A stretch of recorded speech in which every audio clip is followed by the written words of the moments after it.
ladies and gentlemen, I am very pleased to be able to open tonight's debate for side opposition. I am also very pleased to be able to use the term false dichotomy, because, ladies and gentlemen, that is what side proposition have presented us with. They have told us that if we do not accept this motion, we will find ourselves in some Orwellian state where the police does whatever it likes and it arrests people left, right and centre, provides them with false evidence and then sends them to jail based on some fake trial. Ladies and gentlemen, this is absolutely preposterous. To show you that, I'm going to have to show you how side proposition simply failed to understand the meaning of the term illegally obtained evidence. So firstly, ladies and gentlemen, illegally obtained evidence is not fake evidence. It's not a situation where the government can frame people. It means real evidence that was obtained in an illegal manner when the government overstepped its jurisdiction. For example, this could mean that the government brought as evidence people's private emails, or that it brought evidence which was found in a raid on someone's house which was done without a warrant. That is what it means, ladies and gentlemen. It is not murder, it is not,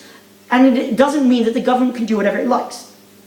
The flip side, ladies and gentlemen, of our motion, as in what will happen if we do not ban illegally obtained evidence, is that in some cases illegally obtained evidence will be accepted, because if that were not the case, then it would simply be that we have legalized illegally obtained evidence, and it's no longer illegal. So, ladies and gentlemen, what does it mean? It means that in some cases it will be allowed, and inherently the meaning of that is that there'll be someone who decides whether it's legal or not, which means that the government is still limited.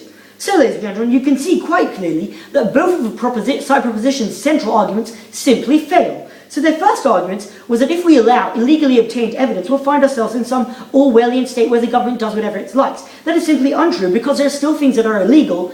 Only in some situations, the court, ladies and gentlemen, will be able to decide whether or not to accept this evidence, and that is quite all right, because in any case, the job of the court is to decide whether or not the actions of the government are legal or illegal. So you can see, ladies and gentlemen, how accepting illegally obtained evidence does not lead to some totalitarian state. Secondly, ladies and gentlemen, side proposition also claimed that if we allow illegally obtained evidence, we'll come to a situation where we have conviction of innocence. That is simply untrue, because, as I've shown you,